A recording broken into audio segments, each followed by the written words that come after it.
Hello friends, welcome. Feeling of imagination के channel में आपका वेलकम है। यह मेरी फर्स्ट हिस्टोरिकल सियानवांग एफएफ है। इस वीडियो में मैं अपनी historical fan fiction slave of love का फर्स्ट पार्ट शेयर कर रही हूँ। यह एफएफ 3 पार्ट्स में होगी। आज मैं इसका फर्स्ट पार्ट शेयर कर रही हूँ। उम्मीद है कि आप लोगों को ये मेरी एफएफ पसंद आएगी। आप इसे सुनिएगा और ज़रूर बताइएगा कि ये स्टोरी आपको कैसी लगी और अपने कमेंट भी जरूर दीजिएगा। आज कल्टीवेशन वर्ल्ड में चारों तरफ अफरा तफरी मची हुई है। सभी क्लैन वालों की आंखों की नींद ही उड़ गई है। सभी बस एक ही नाम से डर रहे थे और वह नाम था हीलिंग पैट्रियार्क। पूरा कल्टीवेशन वर्ल्ड पिछले कुछ महीनों से डरा हुआ है। किसी को कुछ समझ नहीं आ रहा कि क्या होगा। क्या पूरा कल्टीवेशन वर्ल्ड उस आग की लपटों में जल जाएगा जो आग वेंस ने 10 साल पहले लगाई थी। 10 साल पहले वी क्लैन, एक खूबसूरत क्लैन जो सिर्फ ना देखने में ही खूबसूरत था बल्कि वहां रहने वाले लोगों का मन भी उतना ही खूबसूरत था। और क्लैन के लीडर वी कांग से खुद में ही उस वक्त के सबसे खूबसूरत अल्फा थे। उन्हीं को टक्कर देती हुई उनकी पत्नी चांगसी सरन। दोनों की जोड़ी न केवल उस वक्त के कल्टीवेशन वर्ल्ड की सबसे खूबसूरत जोड़ी थी बल्कि वे दोनों कल्टीवेशन वर्ल्ड के सबसे पावरफुल कल्टीवेटर भी थे। और कल्टीवेटर भी कैसे, डार्क कल्टीवेशन करने वाले। और यही वजह थी कि उनके उत्तराधिकारी विभूसियान, जिसे आज सब इलिंग पेट्रियार्क के नाम से जानते हैं, उसे उनकी डार्क कल्टीवेशन विरासत में मिली हुई थी। विभूसियान के माता पिता अपने इस कल्टीवेशन का प्रयोग किसी को तकलीफ देने या किसी पर राज करने के लिए नहीं करते थे, बल्कि वो अपने इस कल्टीवेशन का प्रयोग पूरे कल्टीवेशन वर्ल्ड में शांति और चैन कायम रखने के लिए करते थे। तो पूरा कल्टीवेशन खतरे में पड़ जाएगा। उनके साथ उनके क्लैन वाले भी इसी तरह के विचार रखने वाले थे। वह हमेशा एक दूसरे की मदद करते थे और खुशियां बांटते रहते थे। आज तो उनके क्लैन के लिए सबसे खुशहाली का दिन था। आज उनके राजकुमार विभूसियान का जन्मदिन जो था। आज विभूसियान पूरे 16 साल का हो गया था और यह वी क्लैन वालों के लिए खुशी का दिन इसलिए भी था कि आज वो पहली बार अपने राजकुमार विभूसियान का चेहरा देख पाएंगे। क्योंकि वी क्लैन का एक नियम था कि उनके राजकुमार तभी आम जनता के सामने आते थे जब उनकी उम्र 16 साल की पूरी हो जाती थी। इससे पहले केवल वह अपने माता पिता के पास रहते थे या फिर अपने उन सेवकों के साथ रहते थे जो उनकी देखभाल करते थे, या फिर अपने उस गुरु के जो उन्हें कल्टीवेशन की शिक्षा देते थे। पूरा कल्टीवेशन वर्ल्ड नहीं जानता था कि वी क्लैन के लीडर्स के गुरु कौन है। वह गुप्त रूप से अपने शिष्यों को डार्क कल्टीवेशन की शिक्षा देते थे। इसीलिए किसी भी क्लैन का लीडर यह नहीं जान पाता था कि वी क्लैन के लीडर्स के पास डार्क कल्टीवेशन कहाँ से आती थी, कौन उन्हें सिखाता था, उनका गुरु कौन था। और यह इसलिए था कि डार्क कल्टीवेशन के गुरु खुद ही अपना शिष्य चुनते थे और यह शिष्य उन्हीं को चुनते थे जिनकी वह बहुत अच्छे से परीक्षा लेते थे। लगभग सभी क्लैन वालों की वो परीक्षा लेते थे, लेकिन वो परीक्षाएं इतनी गुप्त रूप से लेते थे कि किसी क्लैन वालों को नहीं पता चल पाता था कि डार्क कल्टीवेशन के गुरु किसकी परीक्षा ले रहे हैं। और इन परीक्षाओं में हमेशा से वी क्लैन ही सफल होता था।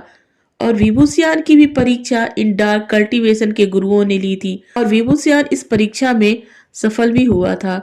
और यही वजह थी कि डार्क कल्टीवेशन के गुरुओं ने केवल विभूसियान को ही डार्क कल्टीवेशन के लिए चुना था और एक बार फिर से वी क्लैन ही डार्क कल्टीवेशन का यूज करने वाला क्लैन बन गया था।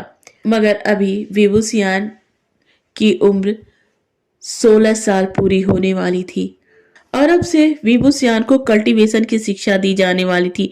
उससे पहले विभूसियान को अपने क्लैन्स के सामने आना था। पूरा कल्टीवेशन वर्ल्ड इस समय दुल्हन की तरह सजाया गया था। वी चांगसे और कांगसी सरन ने लगभग सभी क्लैन वालों को अपने यहाँ समारोह में शामिल होने के लिए आमंत्रित किया था। उस समय लगभग सभी क्लैन वाले खुशी खुशी वी क्लैन के इस समारोह में शामिल होने के लिए आए हुए थे। उन सभी क्लैन में वी क्लैन के बाद अगर कोई क्लैन सबसे ज्यादा पावरफुल था तो वह था वेन क्लैन। वेन क्लैन के लीडर वेन रोहान उस समय दूसरे नंबर पे सबसे पावरफुल क्लैन लीडर थे। वेन क्लैन हमेशा से ये दिखाता था कि वे क्लैन का वह कितना करीबी है, कितना वह वी चांग से और कांगसी सरन की रिस्पेक्ट करता है, वह उन्हें अपना आइडियल मानता है। मगर ऐसा बिल्कुल नहीं था। विन क्लैन हमेशा से ही वी क्लैन से जलता रहता था। वह चाहता था कि वी क्लैन का पावर या तो खत्म हो जाए या फिर वी क्लैन उसके सामने सरेंडर कर दे। पूरे कल्टीवेशन वर्ल्ड पर राज करना चाहता था और जो वे क्लैन के होते हुए कभी संभव ही नहीं था। इसीलिए वह अक्सर वी क्लैन के खिलाफ न कोई षड्यंत्र रचता रहता था। मगर वह इतनी गोपनीय तरीके से ये सब काम करता था कि किसी को पता ही नहीं चल पाता था और देखने वालों को लगता था कि वेन क्लैन वी क्लैन का कितना करीबी है। मगर असलियत तो बस वेन क्लैन ही जानता था। वेन क्लैन के बाद आता था जिन क्लैन। जिन क्लैन के लीडर जिन ग्वांगसान जो देखने में तो बहुत ही सीधे और अच्छे इंसान लगते थे, मगर अंदर से वो उतने ही खतरनाक थे। वह भी वेन क्लैन के ही साथी थी। वेन क्लैन के षड्यंत्रों को छिपाने में उनका बहुत ही योगदान हुआ करता था। उसके बाद आता था मोक्लैन। मोक्लैन भी पावरफुल था, मगर वेन क्लैन जिन क्लैन से कम। मोक्लैन के बाद सुक्लैन आता था। मोक्लैन सुक्लैन ये सब किसी से ज्यादा कोई मतलब नहीं रखते थे। ये क्लैन अपने में ही स्वतंत्र थे। जिन क्लैन के बाद आता था जियांग क्लैन। जियांग क्लैन के जियांग फैमियान और वी क्लैन के चान से दोनों बचपन से ही अच्छे दोस्त थे और दोनों की दोस्ती बहुत गहरी थी। मगर इस वक्त इस समारोह में जियांग फैमियान नहीं आए हुए थे। उनकी जगह पर उनकी पत्नी मैडम यू आई हुई थी। जियांग फैमियान की तबीयत थोड़ी सी खराब थी, इसीलिए वह इतनी लंबी यात्रा करके यहाँ पर नहीं आ पा रहे थे। और सबसे लास्ट में आता था छोटा सा खूबसूरत सा लैंड क्लैन। लैंड क्लैन की बात करें तो लैंड क्लैन उस वक्त ज्यादा पावरफुल नहीं था, मगर वह अपने नियमों और अपने औषधियों के लिए जाना जाता था। में यह माना जाता था कि लैंस कभी भी कोई गलत काम नहीं कर सकते थे। वह तब तक किसी को नहीं मार सकते थे जब तक कि उन्हें कोई वैसी हानि ना पहुंचाए जिससे कि उनकी जान को खतरा हो या उनका क्लैन खतरे में पड़े। जबकि वो हमेशा लड़ाई झगड़े से दूर रहते थे। वह इस कल्टीवेशन वर्ल्ड में सरवाइव इसीलिए कर पाते थे क्योंकि उनकी मेडिकल नॉलेज बहुत अच्छी थी और हर इंसान को डॉक्टर की जरूरत तो पड़ती ही थी। तो कोई भी इस क्लैन को नुकसान पहुंचाने की सोच भी नहीं सकता था क्योंकि इस क्लैन के लोग सबकी मदद करते थे। वह किसी को अपना दुश्मन या अपना दोस्त नहीं मानते थे। यह क्लैन सबसे कम पावरफुल होने के बावजूद भी इस वजह से सेफ रहता था कि उसके क्लैन लीडर लैंड कुरैन थे, जो उस समय के सबसे बुद्धिमान लोगों में से एक थे। लोग उनसे सलाह लेने के लिए आते थे। और भी छोटे मोटे कई सारे क्लैन थे। चारों तरफ समारोह की खुशियां दिखाई पड़ रही थी, मगर कोई नहीं जानता था कि वी क्लैन के छुपे हुए दुश्मन वेन क्लैन के मन में क्या चल रहा है। वेन क्लैन के लीडर वेन रोहान के मन में क्या चल रहा है। विवोसियान के जन्मदिन के सारे रिचुअल खत्म हो गए थे। रात का वक्त हो गया था। प्रिंस वेबोसियान को उनके कमरे में आराम करने के लिए भेज दिया जाता है। पारी थी राजशाही डिनर की। क्लैंस के लीडर वी चांग से और कांगसी सरन के साथ भोजन पर बैठे हुए थे। सब अपना भोजन कर रहे थे, मगर तभी कुछ ऐसा हुआ जिसका किसी को भी अंदाजा नहीं था। वी चांग से की तबीयत अचानक से बिगड़ने लगी। उन्हें संभालने के लिए कांगसी सरन जैसे ही उठी, उनकी भी तबीयत बिगड़ने लगी थी। वहां बैठे सभी क्लैन लीडर इस चीज को देखकर हैरान रह गए थे। सभी अपनी जगह से उठने के लिए तैयार हुए। मैडम यू आगे बढ़ने ही वाली थी कि वेन रोहान ने खड़े होते हुए गुस्से से कहा, किसी को भी आगे बढ़ने की जरूरत नहीं है अगर वो ये नहीं चाहता है कि उसका हश्र भी वीकलैंड के लीडर के जैसा ही हो। कोई भी आगे बढ़ता है तो उसका भी वही हाल होगा जो इस वक्त वीकलैंड के लीडर वी चांग से और कांगसी सरन का हुआ है। रोहान की ऐसी बातें सुनकर सब वेन रोहान को घूर कर देखने लगे, मगर तभी वेन रोहान ने कुछ ऐसा किया जिसकी किसी को उम्मीद नहीं थी। रोहान ने अपने आध्यात्मिक तलवार को निकाला और वी चांगसे और कांगसी सन के सर को धड़ से एकदम से अलग कर दिया। सबके सब हैरान वहीं पर खड़े रहे। किसी के गले से कोई आवाज नहीं निकल रही थी, मगर तभी अचानक से मैडम यू चीख पड़ी। मैडम यू के चीखने के साथ सभी क्लैन लीडर अपने होश में आए और अपने अपने सीक्रेट वेपन की तरफ अपना हाथ ले गए। मगर ये क्या, वहां किसी का भी सीक्रेट वेपन काम नहीं आया। मगर ये कैसे हो सकता था? तभी उन्हें याद आया कि वी चांगसे ने इस महल में किसी को भी अपना सीक्रेट वेपन लाने की इजाजत नहीं दी थी। मगर वेन रोहान को ये इजाजत कैसे मिली, यह किसी की समझ में नहीं आया। वेन रोहान ने सबकी तरफ देखते हुए कहा, हैरान मत हो, मैं तुम लोगों जैसा बेवकूफ नहीं हूं कि खाली हाथ यहाँ पर चला आऊं। वेन कुरैन ने बगैर अपने चेहरे पर किसी एक्सप्रेशन को लाए वेन रोहान की आंखों में देखते हुए कहा, आपने ये कैसे किया? वेन रोहान मुस्कुराए कहे, मुझे पता था इन सारे बेवकूफों में तुम ही एक होशियार हो, मगर तुम भी यहाँ पर मात खा गए। तुम भी अपना स्पिरिचुअल वेपन यहाँ पर नहीं ला पाए, लेकिन तुम्हें तो जरूरत ही नहीं पड़ती कभी किसी वेपन की। तो सुनो मैंने कैसे किया। वी चांगसे ने जिस वेन रोहान को अपने सामने अंदर आते हुए देखा था, वह मैं नहीं था, बस वो मेरा एक रूप था। मैं तो कब का इस वे महल में आ चुका था। मेरे आने की भनक तक किसी को नहीं लगी थी। और जब वह मेरा रूप यहाँ पर आया तो उसके हाथ में उस वक्त कोई स्पिरिचुअल वेपन नहीं था, और यहाँ आने के बाद मैंने उसे हटा दिया और मैं आ गया। तो अब तुम लोगों को समझ में आ गया होगा। और तुम लोगों को एक बात और बता दी जाती है कि ये महल चारों तरफ से मेरे ही सैनिकों से घिरा हुआ है। तो अगर अपने अपनी जान की सलामती चाहते हो या फिर अपने क्लैन की चाहते हो तो मुझसे विरोध करने की कोशिश भी मत करना। सबको आज के आज, अभी के अभी यहीं पर मेरी अधीनता स्वीकार करनी पड़ेगी। मैडम यूं तो डर के मारे वहीं बेहोश हो चुकी थी, मगर बाकी सभी क्लैन लीडर वालों ने लैन क्लैन के लीडर लैन कुरैन की तरफ देखा। कुरैन ने अपनी गर्दन झुका दी। सबसे पहले वेन रोहान की अधीनता स्वीकार करने वाला लैन क्लैन था। क्लैन के लीडर लैन कुरैन को ऐसा करते देख बाकी सभी क्लैन के लीडर ने भी यही काम किया। रोहान ने कहा, तो अब से ये पूरा कल्टीवेशन वर्ल्ड मेरे अधीन है और मैं सबका एकमात्र एम्परर हूँ। क्लैन लीडर ने हाँ में अपना सर हिला दिया। रोहान ने कहा, तब ठीक है, अब तो सभी क्लैन के लीडर इस महल को खाली करके यहाँ से चले जाएं, ताकि मैं इस पूरे क्लैन को आग लगा सकूं। चाहता कि यहाँ पर सभी क्लैन के लीडर जलकर मर जाएं। अगर सभी क्लैन के लीडर यहाँ पर जलकर मर गए तो फिर मैं राज किस पे करूंगा। तो आप लोग यहाँ से तुरंत के तुरंत निकल जाइए। सभी क्लैन के लीडर बाहर जाने ही वाले थे कि लैन कुरैन ने वेन रोहान की तरफ देखते हुए कहा, लीडर जियांग फैमियान की पत्नी मैडम यू को हम अपने साथ ले जाना चाहते हैं।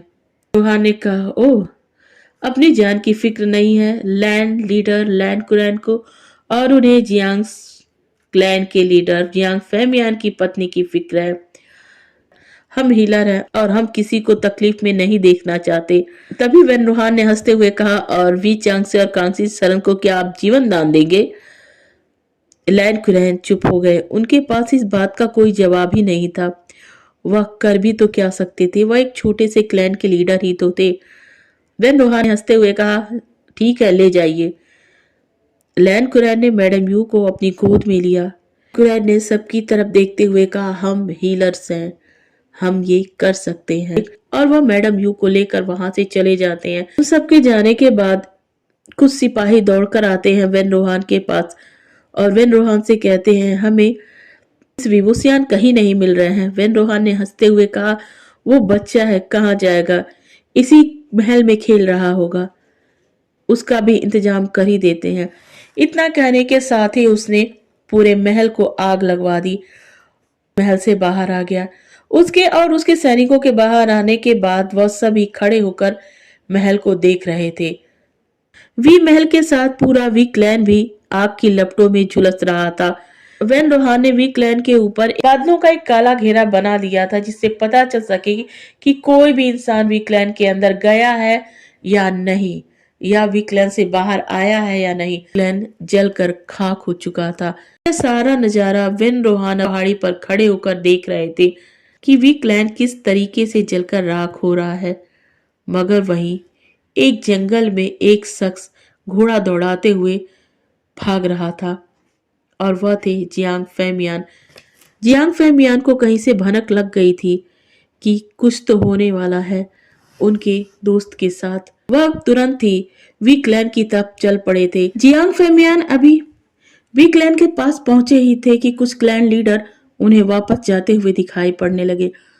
उन्हीं में से एक क्लैन लीडर ने कहा, बहुत बुरा हुआ वीकलैंड के लीडर के साथ। किस तरीके से वेंडोहान ने उन्हें मौत के घाट उतार दिया और हम कुछ भी नहीं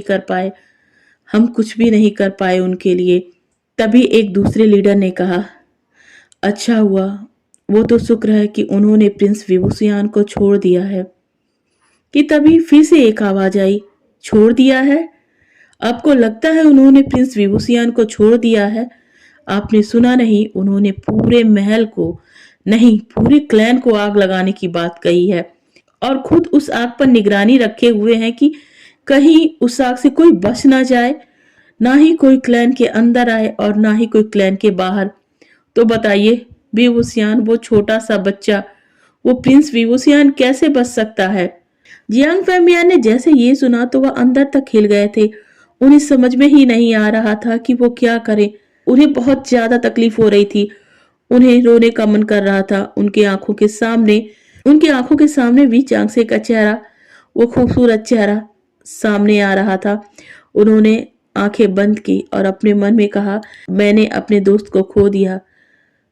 फिर अचानक से उन्हें याद आया, नहीं, मैं अपने प्रिंस को नहीं खो सकता हूँ, मैं विवोसियान को नहीं खो सकता हूँ, मुझे कुछ करना होगा। वी चांग से और जियांग फेमियान बचपन के दोस्त थे, तो जियांग फेमियान भी महल जाने का हर रास्ता जानते थे। वह जानते थे कि जंगल के बीचों बीच एक रास्ता वी महल के अंदर जाता है और वह भी अंदर से। उन्हें यह पता लग गया था कि वेन नोहान ने बादलों का एक घेरा महल के ऊपर बनाया हुआ है ताकि कोई भी महल के बाहर ना जा सके, बच ना सके और ना उनकी सहायता के लिए कोई अंदर जा सके। जियांग फेमियान ने उसी जंगल के बीचों बीच बने उस खुफिया रास्ते के अंदर ही अंदर महल के अंदर पहुंच गए थे। वह महल सीधे उस जगह खुलता था जहां वी चांगसे के एल्डर्स की मूर्तियां बनी हुई थी। जियांग फेमियान वहां पर पहुंच जाते हैं। अभी आग की लपटें वहां पर नहीं पहुंची थी, मगर इस बार शायद जियांग फेमियान की किस्मत अच्छी थी या फिर वीवूसियान की। वीवूसियान उन्हें एक जगह पर डरा सहमा बैठा हुआ दिखाई दिया था। उन्होंने वीवूसियान को देखा और बिना देरी किए उन्हें खींचता हुआ उसी रास्ते से जंगल की तरफ ले गया। अभी वह जंगल में ही थे, मगर उन्हें तभी एक हलचल सुनाई देती है। वह आहट थी कुछ सैनिकों की। उस जंगल में भी कुछ सैनिक घूम रहे थे। वेंडोहा ने शायद उन्हें ऐसे ही रखा होगा, इधर उधर की निगरानी के लिए, कि कोई उनके खिलाफ षड्यंत्र ना करे, आने जाने वाले लोगों पर नजर रखने के लिए। जियांग फेमियान ने विभूसियान की तरफ देखा और उसे गले लगाते हुए कहा, विभूसियान होश में आओ, विभूसियान होश में आओ। विभूसियान रोने लगा। जियांग फेमियान ने कहा, बच्चे, मेरा काम था तुम्हें यहाँ तक निकालना, अब इसके आगे तुम्हारा क्या होगा मैं नहीं जानता हूँ। मैं चाहता हूँ मैं तुम्हारी मदद करूँ, मैं चाहता हूँ मैं हमेशा तुम्हारे साथ रहूँ, मगर मेरी जिम्मेदारी है बच्चे। अगर मैं अपने क्लैन वापस नहीं गया तो लोगों को लगेगा कि मैंने वेन रोहान से दुश्मनी कर ली है और जिस तरह यह वी क्लैन आज जल रहा है उसी तरह मेरा जियांग क्लैन भी जल जाएगा। मुझे अपने मरने की फिक्र नहीं है बच्चे, मगर मैं अपने क्लैन को मरता हुआ नहीं देख सकता हूँ और अगर तुम कभी क्लैन लीडर बने ना तो तुम इस बात को अच्छे से समझ पाओगी कि पूरा क्लैन हमारा बच्चा होता है, तो एक बच्चे के लिए हम इतने सारे बच्चों की कुर्बानी नहीं दे सकते हैं। मेरा आशीर्वाद हमेशा तुम्हारे साथ रहेगा। तुम जिंदा रहोगे, तुम जिंदा रहोगे। अपने माँ बाप के लिए तुम्हें जिंदा रहना होगा विभूसियान। देखो मेरी आंखों में, और अब ये जंगल ही तुम्हारी रक्षा करेगा। जाओ और खुद को बचाओ। विभूसियान ने कहा, बाबा। यांग फेमियान ने विभूसियान के आंखों के आंसुओं को पोंछा और कहा, विभूषियान, जाओ बच्चे जाओ, तुम्हें अपनी मदद खुद करनी पड़ेगी। यहाँ के आगे मैं कुछ नहीं कर सकता हूँ, मगर एक बात तुम हमेशा याद रखना, तुम्हें जिंदा रहना होगा, अपने माँ बाप के लिए जिंदा रहना होगा। यह कहकर जियांग फैमियान विभूषियान को जंगल के बीचों बीच ले जाकर एक ऐसे जगह पर छोड़ देते हैं जहां उन्हें लगता है कि विभूषियान को यहाँ कोई ढूंढ नहीं पाएगा।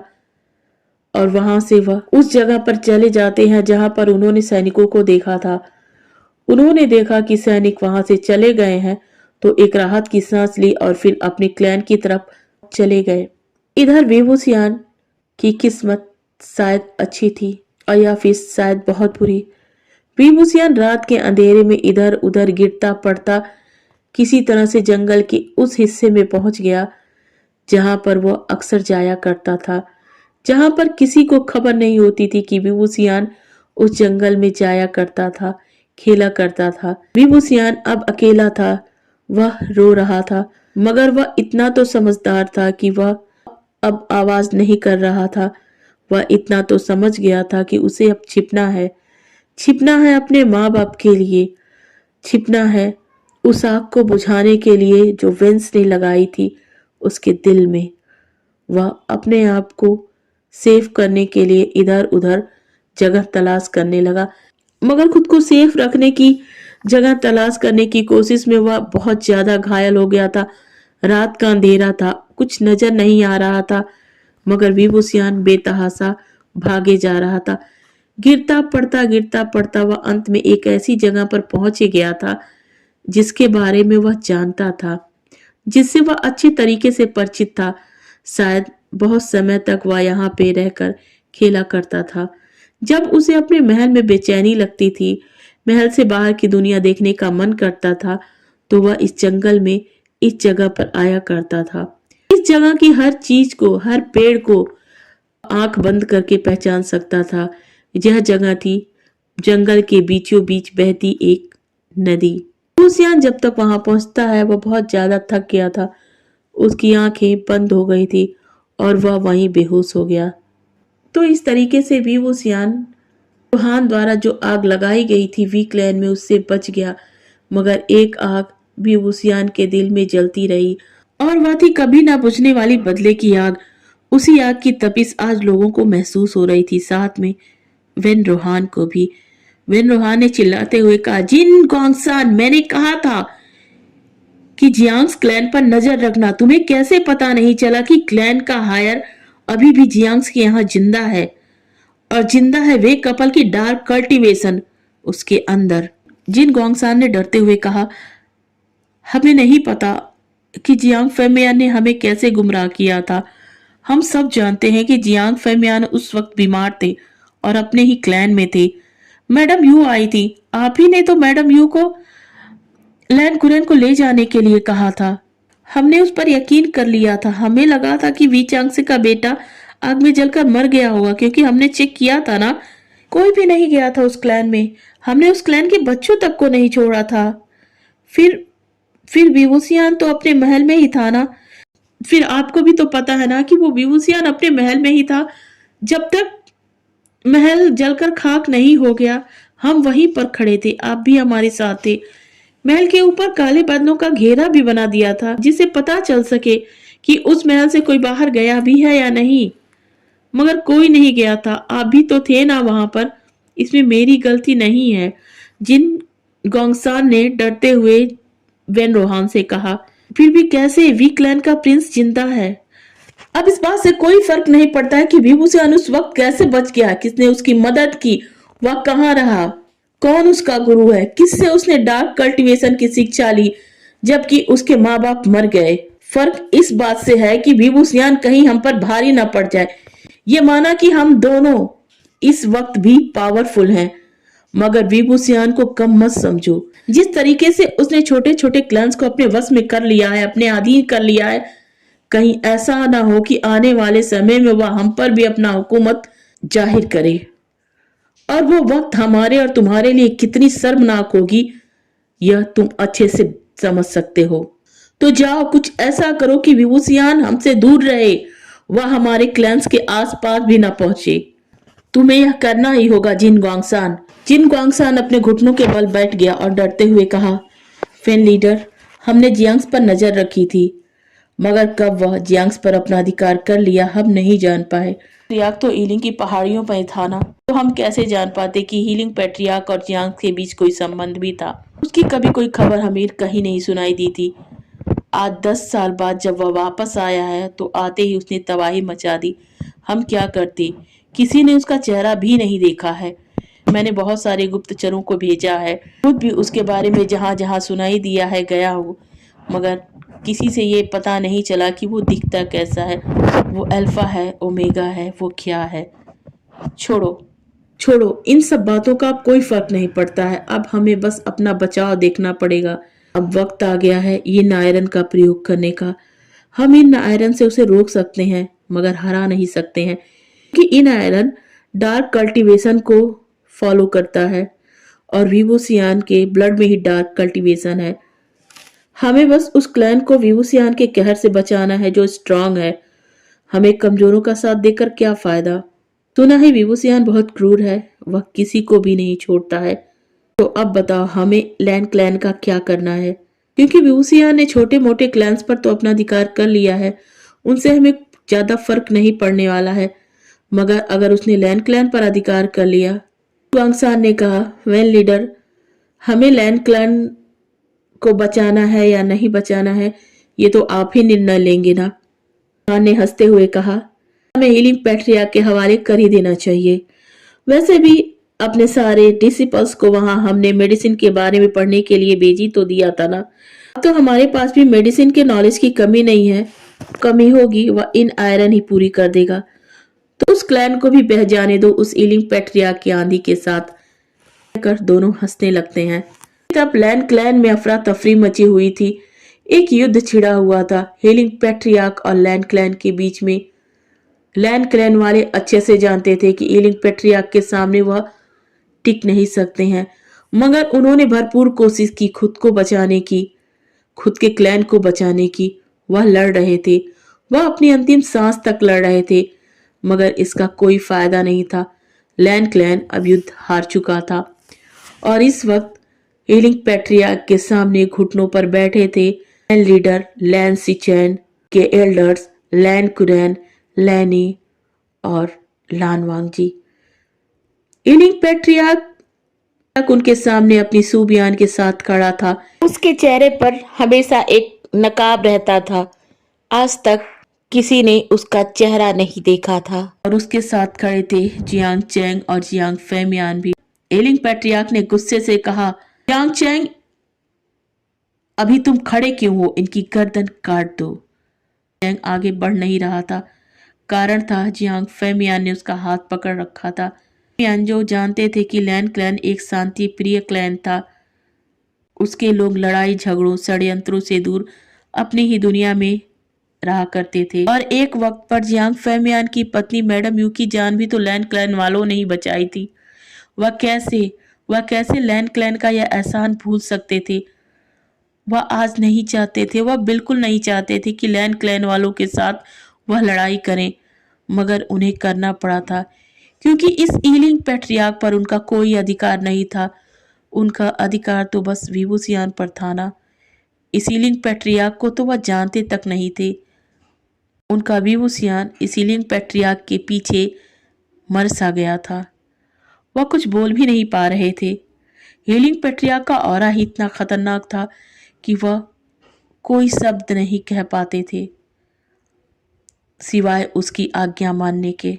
फिर भी वह आज एक कोशिश करना चाहते थे, कोशिश लैंड क्लैन को बचाने की। उन्होंने हीलिंग पैट्रियार्क की तरफ देखा और अपनी नजरों को झुकाते हुए अपनी सॉफ्ट आवाज में कहा, हीलिंग पैट्रियार्क, आज मैं आपसे थोड़ा सा कुछ कहना चाहता हूँ। हीलिंग पैट्रियार्क, जिसका फेस कवर्ड था, क्रीपी सी स्माइल देते हुए कहा, ओह, क्या आप इनका सर खुद धड़ से अलग करना चाहते हैं? नहीं इम्परर, नहीं हीलिंग पैट्रियार्क, मैं ये नहीं चाहता हूँ। मैं चाहता हूँ कि लैंस लीडर को आप छोड़ दें। यह इनोसेंट है। क्या आप ये चाहते हैं कि मैं आपका सर धड़ से अलग कर दूं? मैं कैसे छोड़ दूं इन्हें? कैसे? आप ये क्या कह रहे हैं? आपको पता भी है कि आप क्या कह रहे हैं? कैसे कह सकते हैं कि ये निर्दोष हैं? अगर ये निर्दोष हैं तो बाकी लोग क्या थे? क्या वे इनमें से नहीं थे? मैं उन सबसे नफरत करता हूँ, जियांग फैमियान, सबसे। तो इन्हें क्यों छोड़ दूं? हाँ, क्यों छोड़ दूं? हीलिंग पेट्रियार्क की ऐसी आवाज सुनकर सबके दिलों ने तो मानो धड़कना ही बंद कर दिया था। जियांग फैमियान चुप हो गए थे। उनकी हिम्मत ही नहीं हुई थी आगे कुछ कह पाने की। उन्होंने जियांग चेंग का हाथ छोड़ दिया। जियांग चेंग आगे बढ़ा। उसने देखा कि लेंस लीडर अपनी गर्दन झुकाए बिना घबराए बैठे थे।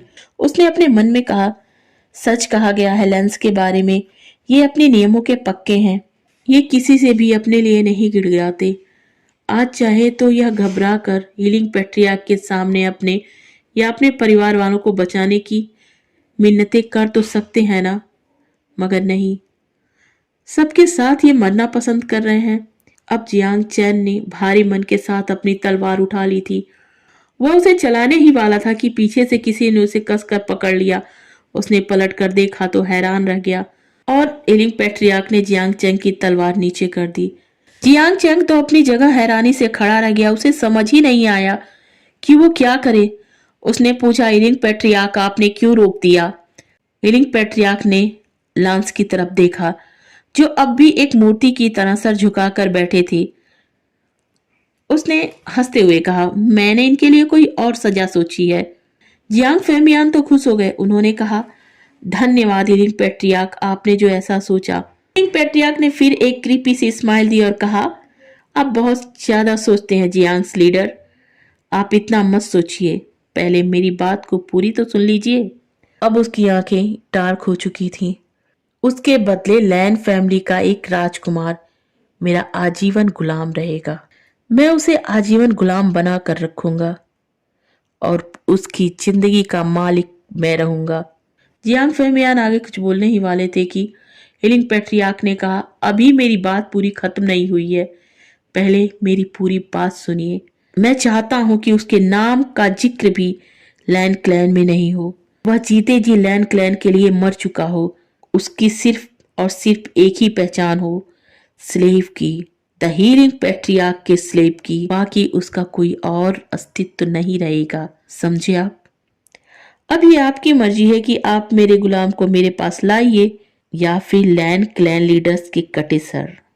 हीलिंग पैट्रियार्क कहकर वहां से चला गया। कुरैन ने जियांग फेमियान की तरफ देखा और कहा, क्लैन लीडर फेमियान, ये क्या? तुमने हमारे लिए जीवन दान मांग लिया और बदले में हमें जीते जी मार देने की योजना भी बना ली। जियांग फेमियान तो खुद शौक थे हीलिंग पैट्रियार्क के इस निर्णय पर। मैडम लैन ने कहा, हमें मरना पसंद है, मगर हम अपने बच्चों को जीते जी मार नहीं सकते हैं, सिर्फ खुद को जिंदा रखने के लिए। तभी सी चैन आगे बढ़ते हैं और कहते हैं, मुझे मंजूर है, मैं हीलिंग पैट्रियार्क का स्लेव बनने को तैयार हूं। नहीं बच्चे नहीं, तुम ये क्या कह रहे हो? हम तुम्हें अपने लिए जीते जी मार दे? नहीं, हमसे नहीं हो सकता है, मैडम लैन ने रोते हुए कहा। तभी एक गहरी मगर धीमी सी आवाज आती है, आप लोग सच कह रहे हैं, क्राउन प्रिंस को हम स्लेव बनने के लिए कैसे भेज सकते हैं? मैं जाऊंगा वहां पर। और यह आवाज थी दूसरे प्रिंस लान वांगजी की। सिचैन, कुरैन और मैडम लैन वांगजी की इस आवाज को सुनकर उसकी तरफ चौंक कर देखने लगते हैं। सिचैन से तो रहा ही नहीं गया। वह दौड़कर उसके पास पहुंच गया और घबराते हुए बोले, नहीं मेरा बच्चा नहीं, तुम्हें मैं स्लेव बनने के लिए कैसे भेज दूं? मैं इतना खुदगर्ज नहीं हूं। नहीं, मैं तुम्हें कभी नहीं भेज सकता हूँ। अब तो लैन कुरैन और मैडम लैन भी आकर उसे गले से लगा लेती हैं और कहती हैं, वांगजी, तुम हमारी फैमिली की जान हो और हम तुम्हें स्लेव बनने देंगे? सोचा भी कैसे? कुरैन ने कहा, हंगवनजुन, तुम सी बातें कर रहे हो, किसी को कुछ बोलने की जरूरत नहीं है, हम साथ में मरेंगे वांगजी, हम साथ में मरेंगे। अगर आप शायद भूल गए हैं, अगर आज हम सब खत्म हो गए ना, तो पूरा लैंड क्लैन तबाह हो जाएगा, मर जाएगा। किंग, वांगजी ने अपनी सीरियस आवाज में कहा, और अगर क्राउन प्रिंस गए तो क्लैन का नेक्स्ट किंग तो मुझे बनना होगा ना, और मैं अभी उस लायक नहीं बना हूं। ये सब गगा को ही संभालना पड़ेगा। मैं आप लोगों के साथ अपने क्लैन को भी बहुत प्यार करता हूँ, बहुत। तो आपको और अपने क्लैन को मरता नहीं देख सकता हूँ। और पता है आपको, अगर मैं खुद को मारकर आप सबको सेव कर पाऊँ ना, तो मैं उस इलिंग पेट्रियार्क से भी बड़ा वॉरियर हो जाऊंगा। वांग जी ने एक छोटी सी स्माइल की। कुरैन ने कहा, वो तुम्हें मारेगा नहीं वांग जी, तुम समझ क्यों नहीं रहे हो? वो तुम्हें अपना स्लेव बनाएगा। और मैं कुरैन, जिसने आज तक अपने क्लैन को अपना सम्मान बचा कर रखना सिखाया है, खुद खुद अपने वांगजी को स्लेव बनने के लिए मजबूर कर रहा हूँ। मैं एक हारा हुआ किंग हूँ। सच में मैं एक हारा हुआ किंग हूँ। नहीं किंग, आप सबसे अच्छे हो और मुझे आप पर फक्र है। मैं खुशी खुशी अपने आत्मसम्मान को बेचने के लिए तैयार हूँ, अगर अपने क्लैन के लोगों का सम्मान बचा पाया। गा, आप दुखी मत होइएगा, बल्कि मजबूत बनिएगा और अपने क्लैन को वॉरियर बनना भी सिखाइएगा गा, ताकि भविष्य में कोई और इलिंग पेट्रियार्क आकर उसे फिर से गुलाम ना बना सके। उन्हें बताइएगा गा कि ज्ञान के साथ अपने और अपनों की रक्षा करने के लिए लड़ना भी जरूरी है। यह कहकर वांगजी ने अपना स्पेल उन पर लगा दिया, जिससे कि वो सब वहां खड़े रह गए। अब वो बस वांगजी को देख सकते थे, मगर खुद को हिला नहीं सकते थे। वांगजी को रोकने की सारी उम्मीदें वांगजी ने खुद ही खत्म कर दी थी। वांगजी की ये स्पेल उसकी खासियत थी, किसी के पास उसका तोड़ नहीं था, सिवाय हीलिंग पैट्रियार्क के। लैन कुरैन, मैडम लैन, लैन सिचन सब रो रहे थे, सब मूर्ति बने थे, मगर उनके आंखों के आंसू तो सूख नहीं सकते थे ना। वो तो मूर्तियों के नहीं थे ना, वो तो इंसानों के थे। और अपने हृदय के टुकड़े को गुलाम बनते देखना किसे बर्दाश्त होता। उनकी आंखों के आंसू बहे जा रहे थे और ये सारी चीजें जियांग फैमियान और जियांग चैंग से तो बर्दाश्त ही नहीं हो पा रही थी। जियांग चैंग तो सह भी नहीं पा रहा था। उसने कहा, किंग मैं चलता हूँ, आप इन्हें लेकर आइएगा। और चैंग वहां से दौड़ गया। वांगजी ने कहा, मैं जानता हूँ माँ, मैं जानता हूँ आप लोगों के साथ मैंने गलत किया, मगर ये जरूरी था। मेरे जाने के बाद आप लोगों को मुझे भूलना होगा, मगर मुझे पता है ये सब नहीं हो पाएगा आपसे, मुझे अच्छे से पता है, क्योंकि दिल में तो मैं हमेशा ही रहूंगा ना आपके माँ। लान वांगजी के मुंह से अपने लिए माँ शब्द सुनकर मैडम लैन और भी दुखी हो गई। वो हमेशा से ही सुनना चाहती थी, मगर वांगजी कभी नहीं कहता था। और आज जब वो जा रहा है तो वह कह रहा है, वह उन्हें माँ कह रहा है और वह उसे गले भी नहीं लगा सकती।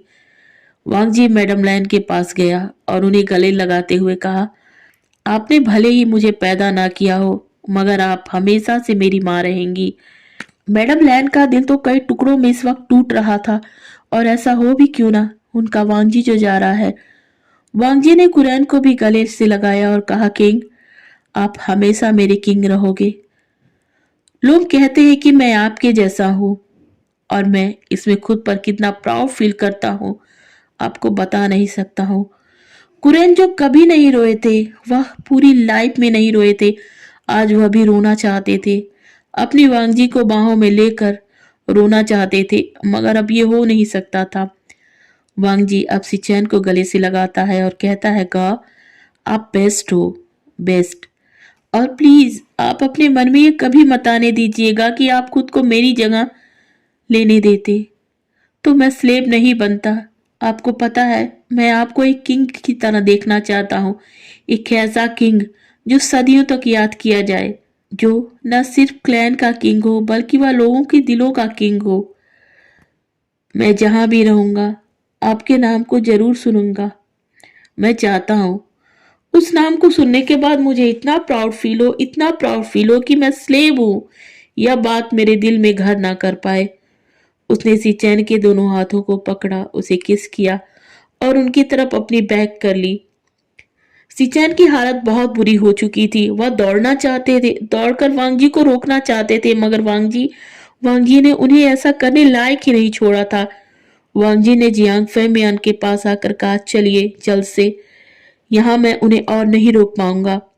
जियांग फेमियान वांगजी के सामने घुटनों पर बैठ गए और कहा, द ग्रेट हंगवन जुन, किसने कहा कि लैंस लड़ना नहीं जानते? लेंस बहुत बड़े वॉरियर हैं, बहुत बड़े। आपको देखकर ये मैं आज समझ गया।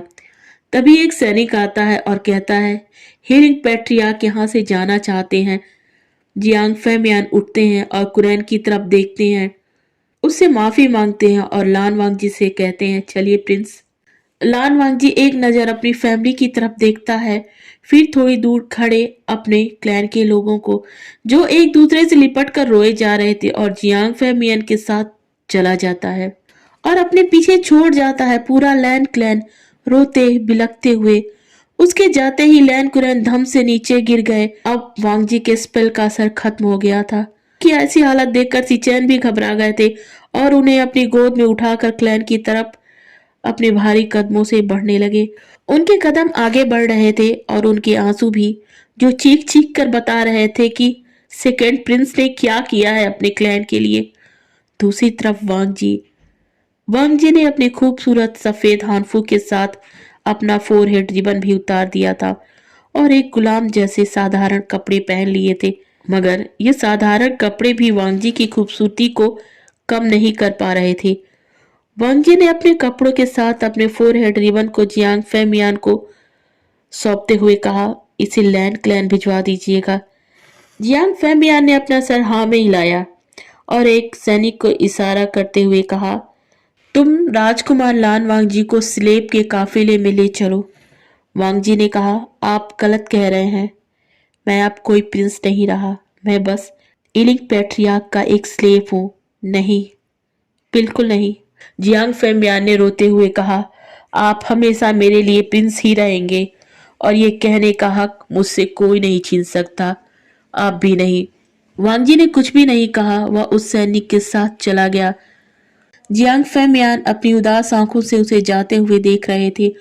उन्होंने कहा, काश काश इलिंग पैट्रियार्क को तुम्हारी कद्र हो और वो देख पाए कि उन्हें कितना कीमती खजाना नसीब हुआ है। वांग जी अब एक ऐसी टोली में था जो डरे सहमे थे। उसमें औरतें भी थी, वो सब के सब डरे थे। वांग जी उनसे कुछ नहीं कहता है और उनमें शामिल हो जाता है। अब पूरी की पूरी सेना वीकलैंड की तरफ चल पड़ी थी। वीकलैंड, जिसे हीलिंग पेट्रियार्क ने फिर से बसाया था, वह एक बहुत बड़ा क्लैन बन चुका था।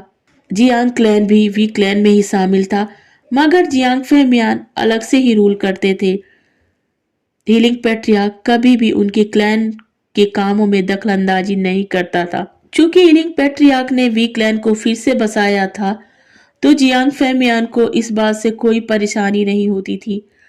उन्हें परेशानी तो बस इस वजह से होती थी कि हीलिंग पेट्रियार्क ने अपने गुस्से, अपनी नफरत की वजह से लैंड क्लैन जैसे एक मासूम क्लैन को बर्बाद कर दिया और बर्बाद कर दिया उनके ओमेगा प्रिंस को स्लेव बनाकर। इधर विभूसियान का तो बस एक ही लक्ष्य था, वह पूरे कल्टीवेशन वर्ल्ड को अपने अंडर में लेना चाहता था। पहले उसने सू क्लैन को हराया, फिर लैंड क्लैन को हराया। अब उसका टारगेट मू क्लैन था, जो इन दोनों से ज्यादा शक्तिशाली था। एलिंग पैट्रियार्क लड़ना चाहता था, मगर वह कितना भी शक्तिशाली हो, बिना सैनिकों के कोई राजा युद्ध नहीं लड़ सकता है। वह एक साथ कई लोगों के साथ नहीं लड़ सकता है। उसके सैनिक लगातार युद्धों के कारण थकने लगे थे। इसी वजह से हीलिंग पैट्रियार्क अब कुछ समय तक युद्धों से दूर रहकर अपने क्लैन में अपने सैनिकों को आराम दिलाना चाहता था और अब वह इसी वजह से वीकलैंड की तरफ लौट रहा था। वीकलैंड पहुंचने के बाद हीलिंग पैट्रियार्क अपने महल में चला गया और वांग जी गुलामों के रहने की जगह में। वांग जी चूंकि एक ओमेगा था, इसलिए वह ऐसी जगह पे रहता था जहां ओमेगास गुलाम थे। पैट्रियार्क, जिसके मन में लैंड क्लैन अभी भी खटक रहा था, उसे यह बात बहुत ज्यादा परेशान कर रही थी कि लैंड क्लैन वाले क्यों क्यों उसके आगे नहीं झुके। यहाँ उसके झुकने का मतलब गर्दन झुकाना नहीं था, यहाँ उसके झुकने का मतलब था कि वह क्यों नहीं गिड़गिड़ाए, क्यों नहीं। वह चाहता था कि वो सभी रोए गिड़गिड़ाएं और अपने क्लैन वालों की जान की भीख मांगे, मगर ऐसा ना हो सका। इलिंग पेट्रियार्क के गुस्से की यह सबसे बड़ी वजह थी। उसे यह बर्दाश्त ही नहीं हो पा रहा था कि लैंड क्लैन वालों ने उसे हार कर भी कैसे हरा दिया। उसने नी हुसैन को बुलाया। नी हुसैन ईलिंग पैट्रियार्क का सलाहकार था। ईलिंग पैट्रियार्क ने नी हुसैन के सामने भी अपने चेहरे को ढक कर रखा था। उसने कहा, नी हुसैन तुम जाओ और आज रात के लिए उस स्लेब को मेरे पास लेकर आना। और नी हुसैन जिसे पता चल गया कि हीलिंग पैट्रियार्क करने क्या वाला है, उसका गला सूख रहा था, क्योंकि वह लैंड प्रिंस लान वांगजी को अच्छे से जानता था। वह जानता था कि लैंड प्रिंस लान वांगजी क्या है, वो कैसे ओमेगा है, मगर वह आज उनके लिए कुछ भी नहीं कर सकता था। वह उदास मन से लान वांगजी के पास गया और कहा, आज रात के लिए आपको ईलिंग पैट्रियार्क के पास चलना होगा। वांगजी उठता है और खड़ा हो जाता है। उसकी निगाहें नीचे थी। वह स्लेब के रूल फॉलो कर रहा था, क्योंकि गुलामों को नजरें उठाकर देखने की इजाजत बिल्कुल नहीं थी। हुसैन के पीछे पीछे उस महल में चला गया जहां हीलिंग पैट्रियार्क रहता था। हुसैन ने ईलिंग पैट्रियार्क की तरफ देखा और फिर वांगजी की तरफ, और फिर वह वहां से चला गया। वहां से बाहर जाने के बाद नी हुसैन सीधे सुयांग के पास जाता है और उसे पकड़कर रोने लगता है। सुयांग को समझ नहीं आ रहा था कि क्या हुआ। नी हुसैन ने कहा, सुयांग, हमने अपने हंगवंजुन को खो दिया है, खो दिया है सुयांग, हमने अपने हंगवंजुन को खो दिया है। हम उसके लिए कुछ भी नहीं कर सकते। क्या कह रहे हो नी हुसैन? हाँ, सच में कह रहा हूँ। आज रात के लिए विभूसियान के रूम में उन्हें छोड़कर आया हूँ। क्या कह रहे हो नी हुसैन? हमें उसे रोकना चाहिए था। नहीं, हम ऐसा नहीं कर सकते हैं सुयांग। नी हुसैन एक बार फिर सुयांग को पकड़कर रोने लगा। इधर विभूसियान अपने कमरे में लेटा था। वह खड़ा होता है और कहता है, तो आ गए तुम? वांगजी कुछ नहीं बोलता है। वह चुपचाप वहीं खड़ा रहता है। तुम्हें कुछ कहना है? वांगजी ने अपना सर ना में हिला दिया। हीलिंग पैट्रियार्क ने कहा, मेरे कपड़े उतारो। वांगजी बिना कुछ कहे हीलिंग पैट्रियार्क के कपड़े उतारने में लग गया। उसने हीलिंग पैट्रियार्क का एक हानफू उतार दिया। वह दूसरा उतारने ही वाला था कि हीलिंग पैट्रियार्क ने कहा, रुको, तुम अपने कपड़े उतार दो। वांगजी जिसे ये अच्छा तो नहीं लग रहा था, मगर उसने अपने हानफू को उतारने के लिए हाथ बढ़ा दिया था। हीलिंग पैट्रियार्क का गुस्सा और भी बढ़ गया। उसने कहा, रुको, अपने घुटनों के बल बैठ जाओ। वांगजी ने फिर वैसा ही किया। हीलिंग पैट्रियार्क ने पास में पड़े एक चाबुक को उठाया और वांगजी की पीठ पर बरसाने लगा। वांगजी चुपचाप उससे मार खाता रहा। उसके मुंह से एक भी शब्द नहीं निकल रहा था, जिससे हीलिंग पैट्रियार्क का गुस्सा और भी बढ़ता जा रहा था। वह चाहता था कि वांगजी गिड़गिड़ाए, मगर वांगजी बस वैसे ही शांत खड़ा रहता है। हीलिंग पैट्रियार्क को लगता है कि अब हीलिंग पैट्रियार्क को जब लगता है कि अब यह ओमेगा बेहोश होने ही वाला है, तो वह उस चाबुक को फेंक देता है और वहीं पर खड़े होकर कहता है, उठो। वांगजी जिसे उठा नहीं जा रहा था, मगर फिर भी वह किसी तरीके से उठता है और हीलिंग पैट्रियार्क के पीछे पीछे चलने लगता है। हीलिंग पैट्रियार्क उसे महल के गार्डन में ले जाता है और कहता है, तुम पूरी रात यहीं खड़े रहोगे। वांगजी कुछ नहीं कहता है। वह अपना गर्दन हाँ में हिलाकर सर झुकाकर वहीं खड़ा रहता है। हीलिंग पैट्रियार्क को लगा शायद अब वह कुछ कहेगा, मगर वह नहीं कहता है। पैट्रियार्क ने अपने दोनों सिपाहियों को वहां खड़ा कर दिया और कहा, पूरी रात इस पर नजर रखना और यहां से इसे हिलने भी मत देना। और वह वहां से चला जाता है। सुबह हीलिंग पैट्रियार्क तैयार होकर आता है और नी हुसैन को अपने पास बुलाता है। नी हुसैन अंदर आता है, मगर उसकी नजरें चारों तरफ घूम रही थी। वह वांगजी को ढूंढ रहा था। पैट्रियार्क ने कहा, नी हुसैन, तुम क्या ढूंढ रहे हो? नहीं क्लैन लीडर, कुछ नहीं ढूंढ रहा हूं, हुसैन ने धीरे से कहा।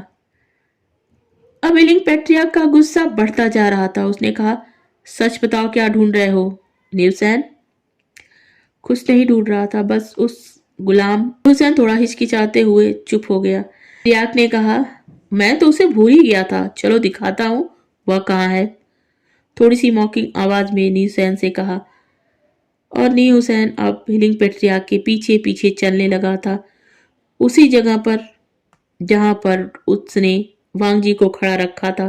पैट्रियार्क उसी जगह पहुंचा जहां उसने वांगजी को खड़ा रखा था। उसने देखा वांगजी वहीं बेहोश पड़ा है। हुसैन यह देखकर घबरा गया। वह वांगजी के पास जाने ही वाला था कि सुयांग ने उसे रोक लिया था। बेहोशियार ने पूछा। कब से बेहोश है? अभी अभी थोड़ी देर पहले हुआ था, उसके खड़े सैनिक ने कहा।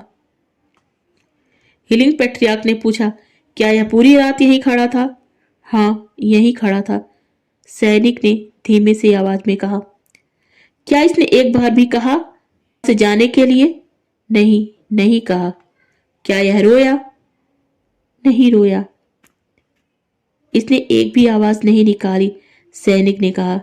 हीलिंग पेट्रियार्क को गुस्सा आ गया। उसने लान वांगजी की तरफ गुस्से से देखा, कहा, कब तक तुम नहीं गिड़गिड़ाओगे? एक दिन तो तुम्हें मेरे सामने गिड़गिड़ाना ही पड़ेगा और मैं तुम्हें तोड़ कर रहूंगा। फिर उसने गुस्से से कहा, सुयांग, आज से तुम्हारी जिम्मेदारी है ये स्लेव। जब मैं यहाँ आऊं तो इसे कुछ होना नहीं चाहिए। चलो चलो नहीं हुसैन। हुसैन सुयांग की तरफ देखता है। सुयांग वांगजी के पास आता है और उसे अपने सैनिकों से उठवा कर ले जाता है। आज हीलिंग पेट्रियार्क को वेकलैंड से गए लगभग 1 महीना हो गया था। आज हीलिंग पेट्रियार्क लौट कर वापस अपने महल में आया था। उसके साथ नी हुसैन भी था। उनके आए अभी मुश्किल से 4 ही घंटे बीते थे कि उस महल में एक सैनिक आता है और पूछता है, हीलिंग पेट्रियार्क से चीफ सिक्योरिटी ऑफिसर मेंग याओ मिलना चाहते हैं। हीलिंग पेट्रियार्क जिसे बहुत ही ज्यादा गुस्सा आ रहा था, उसने नी हुसैन की तरफ देखा। नी हुसैन हीलिंग पेट्रियार्क का पर्सनल एडवाइजर था। उसने कहा, एम्परर, ये हमारे क्लैन की सिक्योरिटी का सवाल है तो मुझे लगता है कि आपको मिल लेना चाहिए। बेवुसिया ने कहा, उसे अंदर बुलाओ। वह सैनिक क्लैन के चीफ सिक्योरिटी ऑफिसर मेंग याओ को अंदर लेकर आता है और हीलिंग पेट्रियार्क को बो करते हुए वहां से चला जाता है। याओ पेट्रियार्क को बो करते हुए कहता है, शायद हमारे क्लैन में कोई साजिश हो रही है। साजिश? कैसी साजिश? हीलिंग पेट्रियार्क ने गुस्से से कहा।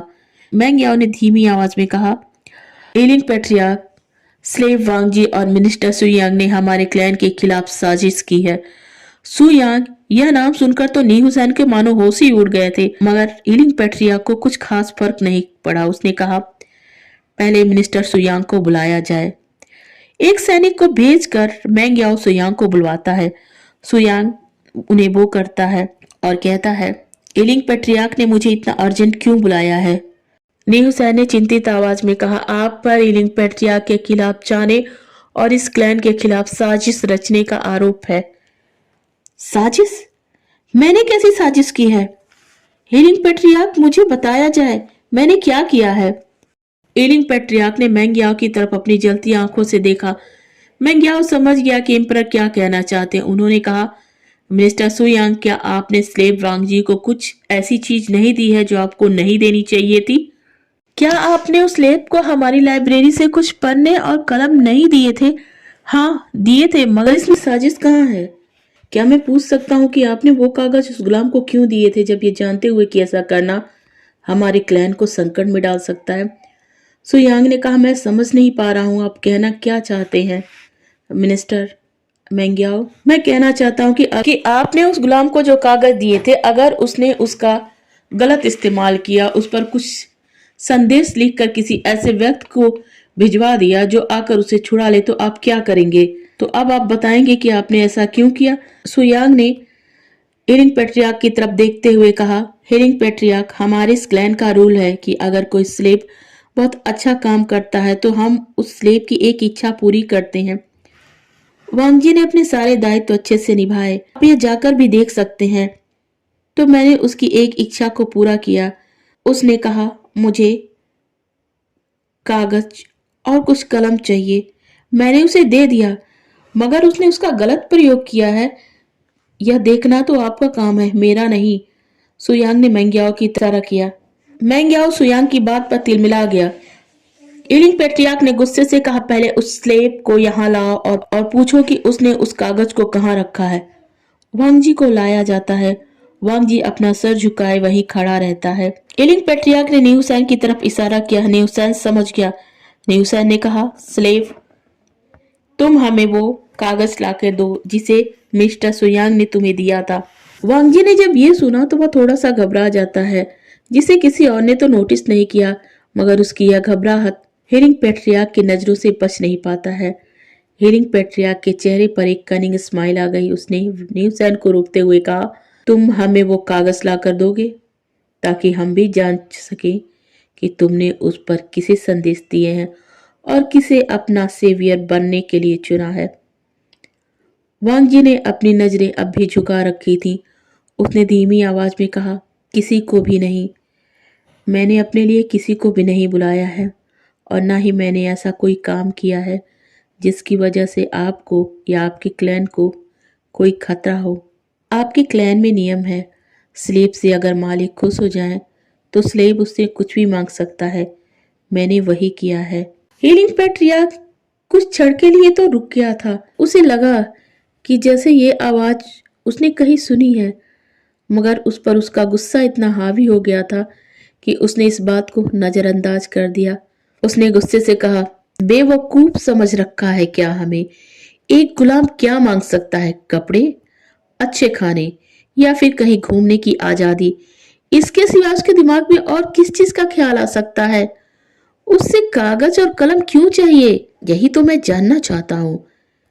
हीलिंग पैट्रियार्क ने गुस्से से कहा। वांगजी ने फिर अपनी उसी धीमी आवाज में कहा, मैं आपको नहीं बता सकता, चाहे तो आप मुझे कोई भी सजा दे सकते हैं। हीलिंग पैट्रियार्क का गुस्सा अब उसके कंट्रोल से बाहर होने लगा। उसे वांगजी का ये रवैया बर्दाश्त नहीं हो रहा था।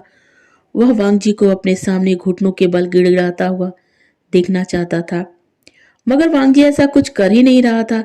यही बात भी उसियान के ईगो को हर्ट कर रही थी। वह अपने गुस्से से भरी डार्क आवाज में कहता है, इसे तब तक कोड़े मारे जाएं जब तक कि यह अपना होश ना खो दे। और यह कहते हुए हीलिंग पैट्रियार्क ने मेंग्याओ की तरफ इशारा किया। मेंग्याओ तो जैसे यह करने के लिए कब से बेचैन था। उसे वांगजी से अपना पुराना बदला जो लेना था, उसे याद आ रहा था कि कैसे जब वह लैंड क्लैन गया था और वहां एक लड़की के साथ उसने मिसबिहेव किया था, तो वांगजी ने उसे कितनी भयानक सजा दी थी। उस सजा का असर आज भी उसके शरीर पर है। वांगजी ने मेंग्याओ को बेहोश हो जाने तक उसको कोड़े लगवाए थे और जब मेंग्याओ ठीक हो जाता था तो फिर वांगजी उस पर कोड़े बरसाता था। यही सोच मेंग्याओ के चेहरे पर स्माइल आ जाती है। वह उसे लेकर जाने ही वाला था कि हीलिंग पैट्रियार्क ने उसे रोक दिया और कहा, इसकी सजा इसे यहीं दो और हम सबके सामने। फिर सुयांग की तरफ इशारा करते हुए कहता है, मिनिस्टर सुयांग, वो सारे कागज तो तुमने इसे दिए हैं, उन्हें खोज निकालने की जिम्मेदारी तुम्हारी है। तुम जितनी जल्दी से उसे मेरे पास लाओगे उतनी ही जल्दी इसकी सजा माफ कर दी जाएगी। नहीं तो इसके शरीर पर तब तक कोड़े पड़ेंगे जब तक यह बेहोश ना हो जाए, और जब यह होश में आएगा तो फिर इसके बेहोश हो जाने तक इसके शरीर पर कोड़े पड़ते ही रहेंगे और इसकी सजा बढ़ती जाएगी जब तक कि यह मर ना जाए। और तुम्हारी सजा यही होगी, तुम्हें जीवन भर इस बात का पछतावा रहे कि किसी गुलाम के मरने का कारण तुम बने हो, जो शायद तुम नहीं चाहते। सुयांग घबराकर वांगजी की तरफ देखता है। वांगजी अभी भी वैसे ही शांत खड़ा था। फिर वह न्यूसन की तरफ देखता है जिसके चेहरे पर डर साफ झलक रहा था। न्यूसन ने कहा, मगर मगर हीलिंग पैट्रियार्क, आप ये कुछ कम समय नहीं दे रहे हैं? हीलिंग पैट्रियार्क ने घूर कर देखा और नी हुसैन चुप हो गया। हीलिंग पैट्रियार्क ने कहा, गुलाम की पनिशमेंट शुरू की जाए। सुयांग तुरंत वहां हीलिंग पैट्रियार्क को वो करता है और वहीं से दौड़ कर चला जाता है। वह वांगजी को मरने नहीं देना चाहता था। वह दौड़ता हुआ अपने सैनिकों के पास गया और उन कागजों की खोज करनी शुरू कर दी। इधर वांगजी को मेंग्याओ बगैर किसी रहम के कोड़े बरसाए जा रहा था। वांगजी के पिछले घाव जो अब भर गए थे वह भी खुलने लगे थे, मगर उसके मुंह से आवाज नहीं निकल रही थी। हीलिंग पैट्रियार्क ने कहा, तुम्हें क्या लगता है नी हुसैन, ये स्लेव वांगजी क्या अब अपने घुटनों पर आ जाएगा? नी हुसैन कुछ नहीं बोलता है। हीलिंग पैट्रियार्क कहता है, नी हुसैन तुम्हें क्या लगता है यह अपना जीवन दान पाने के लिए गिड़गिड़ाएगा? नहीं हीलिंग पैट्रियार्क, ऐसा कुछ भी नहीं होगा। नी हुसैन के मुंह से अचानक से निकल गया। हीलिंग पैट्रियार्क ने घूर कर नी हुसैन की तरफ देखा और कहा, लगता है तुम स्लेब को अच्छे से जानते हो। नी हुसैन जिसकी नजर वांगजी पर थी, अब उसकी आंखों से आंसुओं की कुछ बूंदें गिर रही थी। उसने अनकॉन्शियसली ही कहा, ये लेंस है जो अपनी सहनशीलता और काइंडनेस के लिए जाने जाते हैं, और ऊपर से यह छोटे राजकुमार लानवांग जी हैं। शायद ही पूरे कल्टीवेशन में कोई हो जो इनकी अच्छाइयों के आगे टिक सके। नी हुसैन के सब उसकी लानवांग जी के प्रति स्नेह को दिखा रहे थे, जिसे इलिंग पेट्रियार्क समझ गया। उसने हंसते हुए कहा, मगर क्या फायदा? तुम्हारी लानवांग जी की अच्छाई ने उसे मेरा गुलाम बनने को मजबूर कर दिया। कितने दुख की बात है ना। तभी सुयांग वहां दौड़ता हुआ आ गया, मगर तब तक वांग जी बेहोश हो चुका था। सुयांग ने उन पन्नों को हुसैन की तरफ बढ़ा दिया। हीलिंग पेट्रियार्क ने बीच में ही रोक दिया और कहा, आज मैं इस गुलाम के संदेश को खुद पढ़ूंगा। और फिर वह उन पन्नों को अपने हाथ में ले लेता है। कुल मिलाकर 10 पन्ने रहे होंगे। उसने झटके से देखा तो उन पन्नों में ज्यादा कुछ नहीं, कुछ चित्र थे और कुछ शब्द थे। उसने कहा, ओह, तो ये चित्रों के माध्यम से संदेश भेजता है। तब तो मुझे पढ़ने में बहुत मजा आएगा। यह कहकर वह फिर से अपने थ्रोन पर बैठ जाता है और उन पन्नों को पलटने लगता है। उसने उन पन्नों को ध्यान से देखना शुरू किया। उसने उन पन्नों को देखा, उनमें कुछ चित्र बने हुए थे। उसने हंसते हुए कहा, नी हुसैन, ये लगता है कोई चित्रकार है। फिर उसने उन पन्नों को ध्यान से देखा। पहले पन्ने पर जब उसकी नजर जाती है तो उसकी आंखें चौड़ी हो जाती हैं। उस पन्ने पर एक इंसान का चित्र बना हुआ था जो पीछे से था, और कुछ रैबिट थे जो उसके कंधे पर थे। साथ में हरियाली थी। बहुत खूबसूरत चित्र था वो। मगर इलिंग पेट्रिया के दिल की धड़कनें बढ़ने लगी थी। अब वह घबरा कर उन पन्नों को पलटने लगता है तो वह खुद को संभाल ही नहीं पाता है।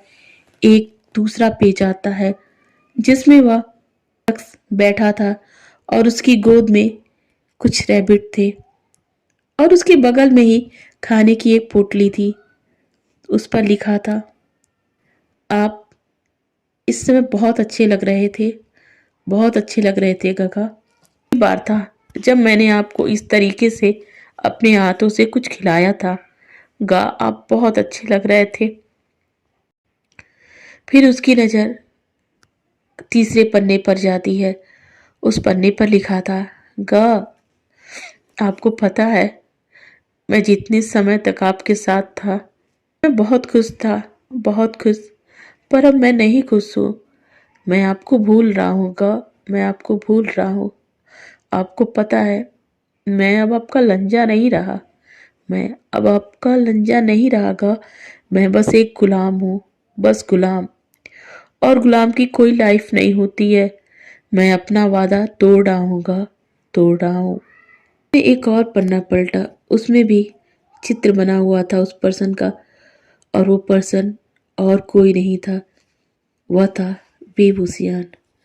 वह छोटा सा बेबूसियान, 16 साल का बेबूसियान, जिसे वांगजी ने अपनी यादों में अभी भी सहेज कर रखा था। ये चित्र को देखकर पेट्रियार्क और उसके अंदर छुपे उस बेबूसियान की आंखें आंसुओं से भर जाती हैं। आंखों में आंसुओं की परत जम जाती है और धीरे धीरे उन पन्नों में बना वो चित्र धुंधला पड़ जाता है। उसका दिल मानो धड़कता हुआ बाहर ही निकल जाएगा, ऐसा लग रहा था उसे। उसने अपनी आंखें घबराकर बंद कर ली, मगर उन बंद आंखों में भी कुछ धुंधले से चित्र थे जो धीरे धीरे छटने लगे थे, साफ होने लगे थे। वह उसी जगह पहुंच गया था जो जगह उन तस्वीरों में छपी थी। जंगल के बीचों बीच दौड़ता हुआ एक शख्स जो दिखने में बिल्कुल उसी के जैसा था। नहीं, वह वही था, लगभग 16 साल का विभूषियान। आज के इस इलिंग पेट्रियार्क से बिल्कुल अलग। खरगोशों के पीछे भागता हुआ, चिल्लाता हुआ, रुको रुको, कहाँ जा रहे हो तुम? मुझसे तेज नहीं दौड़ सकते हो। मैंने अगर तुम्हें पकड़ लिया ना, मुझ में मैं तुम्हें पका कर खा जाऊंगा। और तुम उस पेड़ के पीछे छिपे हो। देखो देखो, मुझे तुम पर बहुत गुस्सा आ रहा है। मुझे इतना गुस्सा मत दिलाओ ना। बेबूसिया ने खरगोशों को घूरते हुए कहा और अपनी कमर पर हाथ रख लिया। तभी उसे एक आवाज सुनाई पड़ती है, ये गुस्सा नहीं दिला रहे हैं गगा, बस आपसे डर के भाग रहे हैं। एक प्यारी सी आवाज ने उसका ध्यान अपनी तरफ खींच लिया। बेबूसिया ने गुस्से से उस लड़की की तरफ देखा जो 10 साल का रहा होगा, सफेद हानफू से ढका हुआ, और जो उस जंगल के बीचों बीच बने ठंडे तालाब में खड़ा था। बेबूसिया ने कहा, तुम कौन हो और यहाँ क्या कर रहे हो? तुम पानी से बाहर निकलो, जल्दी बाहर निकलो। तुम्हें पता है वो पानी कितना ठंडा है? उस लड़के ने कहा, हाँ हाँ मुझे पता है पानी ठंडा है, मैं आ रहा हूँ। वो लड़का वहां से आता है और वहीं पास के रखे एक चट्टान के पीछे जाकर अपने कपड़े पहनता है और अपने कंधे पर एक झोला लटकाता हुआ बाहर निकल आता है। वो जैसे ही बाहर आकर निकलता है तो बेबूसियान के बगल में खड़ा हुआ एक खरगोश भी वहां से भाग जाता है। बेबूसियान ने कहा, तुमने इस खरगोश को भी भगा दिया।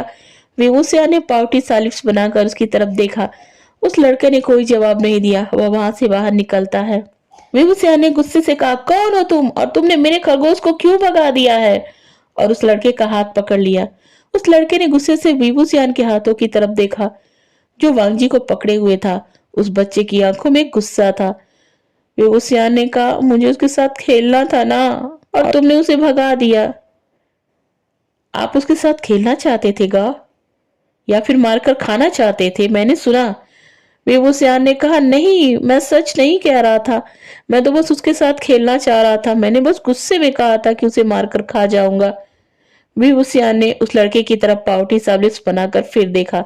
उसने फिर कुछ नहीं कहा और धीरे से पेड़ के बगल में एक छिपे खरगोश को उठा लिया और बेबूसियान को देते हुए कहा, ये लो, ये आप, मगर आप इसके साथ बस खेल सकते हो, इसे मारकर खा नहीं सकते हो, छोटे से लड़के ने कहा।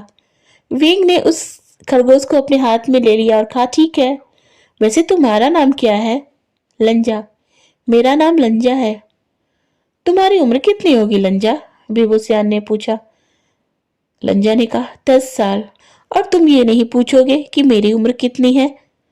लंजा ने कुछ नहीं कहा, बस वह उस जंगल में उगी झाड़ियों में किसी पत्ते की तलाश कर रहा था, और जब वह मिल जाता है तो वह उन्हीं में से किसी एक को तोड़ लेता है और फिर वह अपने कंधे पर लटके उस छोटे से झोले में भर लेता है।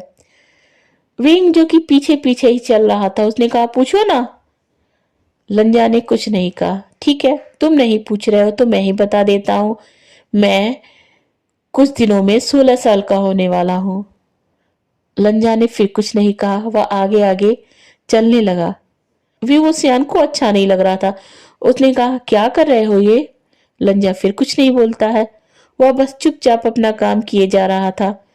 बेबूसियान से रहा नहीं गया। उसने एक बार फिर लंजा का हाथ पकड़ लिया और कहा, मैंने पूछा क्या कर रहे हो, मुझे बताओ। क्यों? तुम्हें क्यों जानना है? लंजा ने अपनी कोल्ड आवाज में कहा। बेबूसियान ने लंजा की इस कोल्ड आवाज से सक पका ही गया था। उसने कहा, तुम मुझसे बहुत छोटे हो, मुझे डरा नहीं सकते हो लंजा। बेबूसिया ने एक बार फिर अपना पार्टी लिप्स बनाकर लंजा की तरफ देखा। लंजा को उस समय बेबूसियान का फेस देखकर हंसी आ गई। उसने कहा, मैं मैं ये पत्ते इकट्ठे कर रहा था गगा, मेरे एल्डर ने कहा है। मगर क्यों? बेबूसियान को और जानने की उत्सुकता हुई। नहीं बता सकता, क्योंकि मुझे नहीं पता है गगा, मुझे ये करने की सजा मिली है। बेबूसियान को हंसी आ गई। सजा? ऐसी भी कोई सजा होती है क्या? लंजा ने अपना सर हाँ में हिला दिया। सजा मिली है मुझे। मगर किसने तुम्हें ये सजा दी है लंजा? बाबा ने दी है, क्योंकि मैं सो गया था और अपने दोस्तों के साथ खेल रहा था। ओह, तो तुम्हें तुम्हारे बाबा ने सजा दी है? बेबूसियान ने हंसते हुए कहा। हाँ मिली है। क्या तुम्हें कभी सजा नहीं मिली है? बेबूसियान ने हंसते हुए फिर कहा, मिली है, मुझे भी मिली है, पर पत्ते बीनने की नहीं मिली है। ये पत्ते नहीं है गगा, ये औषधियां हैं, लंजा ने विंग पर चिल्लाते हुए कहा। तो चलो मैं भी तुम्हारी मदद कर दूं पत्ते बीनने में, माफ करना, औषधियां बीनने में। लंजा ने कहा, सच में आप मेरी मदद करोगे गगा? हाँ करूंगा। लंजा ने खुश होते हुए विंग को गले से लगा लिया और कहा, गगा आप बहुत अच्छे हो, तब तो मेरी पोटली जल्दी ही भर जाएगी और मैं अपने दोस्तों के साथ फिर खूब ढेर सारा खेलूंगा। तभी विंग ने अचानक से वांगजी को अपने से अलग करते हुए कहा, क्या कहा? तुम अपने दोस्तों के साथ खेलोगे? तब तो मैं बिल्कुल नहीं बीनूंगा। मगर क्यों? क्या आप नहीं चाहते कि मैं खेलूं? लंजा ने रोनी सूरत बनाकर कहा। चाहता हूं लंजा, मैं चाहता हूं तुम बहुत खेलो, मगर अपने दोस्तों के साथ नहीं, बेबूसियान ने कहा। तो मैं किसके साथ खेलूंगा गगा? क्या मैं अकेले खेलूं? नहीं ना लंजा, तुम समझे नहीं, बहुत बेवकूफ हो। तुम मेरे साथ खेलना। सच में गगा आप मेरे साथ खेलोगे? लंजा हंसने लगा। हाँ क्यों, क्या तुम मेरे साथ नहीं खेलना चाहते हो लंजा? लंजा ने कहा हाँ मैं जरूर आपके साथ खेलूंगा। विंग ने कहा चलो तो फिर बताओ तुम्हें कैसे कैसे पत्ते तोड़ने हैं। नहीं गगा नहीं, औषधियां। अच्छा ठीक है बाबा, औषधियां, चलो अब तो ठीक है ना लंजा, चलो तोड़ते हैं। ठीक इसके बाद दोनों मिलकर ढेर सारे पत्ते तोड़ते हैं और जल्द ही लंजा की पोटली भर जाती है। उसके बाद फिर लंजा और विभूतियान दोनों मस्ती करते हैं। अब तो यह रोज का हो गया था। रोज लंजा और विंग सुबह जंगल में आते, पत्ते इकट्ठा करते और खेलते रहते। कभी खरगोश के पीछे भागते, कभी पेड़ पर चढ़ते, कभी फलों को तोड़ते। विंग तो अब लंजा के लिए खाने को भी लाता था। दोनों के बीच एक गहरा सा लगाव बनता जा रहा था। 4 दिन ऐसे ही गुजर गए। 5वें दिन विंग और लंजा जब खेलते खेलते थक गए तो एक पेड़ के नीचे लेटे हुए थे। विंग ने कहा लंजा। लंजा ने कहा हाँ गगा। लंजा मैं कल नहीं आऊंगा। पर क्यों गगा? लंजा जो विंग के बगल में लेटा था उठकर बैठ जाता है। वो इसलिए कि कल मुझे जरूरी काम है, बाबा ने कहा है। बाबा ने कहा है तो जरूरी होगा गगा। पर मैं आपके बिना कैसे रहूंगा? मैं परसों आऊंगा ना लंजा, तब मैं तुम्हारे साथ पूरे दिन खेलूंगा। तुम दुखी मत होना। लंजा ने विभूतियान को गले लगा लिया और कहा ठीक है गगा, मैं आपका इंतजार करूंगा, पर आप जल्दी आना, आप भूलना मत। पर विभूतियान को क्या पता था कि 2 दिनों में उसकी जिंदगी ही बदल जाएगी। उसने कहा मैं जरूर आऊंगा और जल्दी आऊंगा। विभूतियान 2 दिनों तक नहीं आया और 2 दिनों तक लंजा रोज वहां आता, अकेले पत्ते तोड़ता, रोता और चला जाता। आज तीसरा दिन था। उसने चारों तरफ देखा, उसे विभूतियान कहीं नहीं दिखाई दिया। उसका मन फिर दुखी हो गया। उसकी आंखों से आंसू निकलने लगे। मगर फिर भी उसने कहा लगता है गगा आज भी नहीं आएंगे। चलो मैं अब अपने औषधियों को तोड़ता हूँ। क्या था, वह अपनी औषधियां तोड़ने लगा। तभी वह एक झाड़ी के पास जाता है एक पत्ते को तोड़ने के लिए।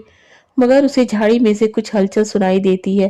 तो वह डर जाता है, मगर फिर वह हिम्मत करके वहां पर बढ़ता है और उन झाड़ियों को हटाकर देखता है तो उसे वहां पर बेहोश बेहोशियार मिला था, जिसके शरीर पर ढेर सारे घाव बने हुए थे।